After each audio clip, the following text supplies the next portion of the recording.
ஒரு மகிழ்ச்சியான செய்தி. இதயம் நல்லெண்ணெயின் விலை லிட்டருக்கு ரூபாய் 105 குறைஞ்சிருக்கு. செப்டம்பர் 2023ல 1 லிட்டர் இதயம் நல்லெண்ணெயின் அதிகபட்ச விலை ரூபாய் 503. ஆனா இப்ப 1 லிட்டர் இதயம் நல்லெண்ணெயின் விலை ரூபாய் 398 மட்டும்தான் தமிழ்நாட்டுல. அப்ப இனிமே எல்லாரும் இதயம் நல்லெண்ணெய் வாங்கலாம் இல்ல? மிகப்பெரிய செல்வந்தர்களின் கைகளில் அமெரிக்காவின் ஆட்சி அதிகாரம் செல்வதால் நாட்டு மக்கள் எச்சரிக்கையுடன் இருக்க வேண்டும் என்று அதிபர் ஜோ பைடன் வெள்ளை மாளிகையில் நிகழ்த்திய தனது கடைசி பேச்சில் தெரிவித்துள்ளார்.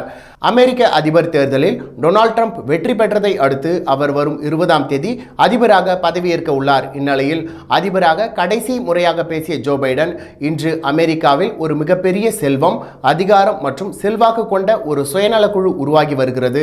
இது நமது முழு ஜனநாயகம், நமது அடிப்படை உரிமைகள் மற்றும் சுதந்திரங்கள் மற்றும் அனைவரும் முன்னேறுவதற்கான நியாயமான வாய்ப்புகளை அச்சுறுத்துகிறது.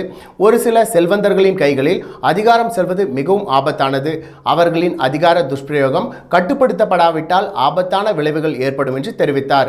மேலும் இஸ்ரேல் மற்றும் ஹமாஸ் இடையே நீண்டகாலமாக எதிர்பார்க்கப்பட்ட போர் நிறுத்த ஒப்பந்தம் நடைமுறைக்கு வந்துள்ளது என்றும் இதனால் மத்திய கிழக்கில் 1 வருடத்திற்கும் மேலாக நடந்து வந்த போர் முடிவுக்கு வரும் என்றும் ஜோ பைடன் தெரிவித்தார்.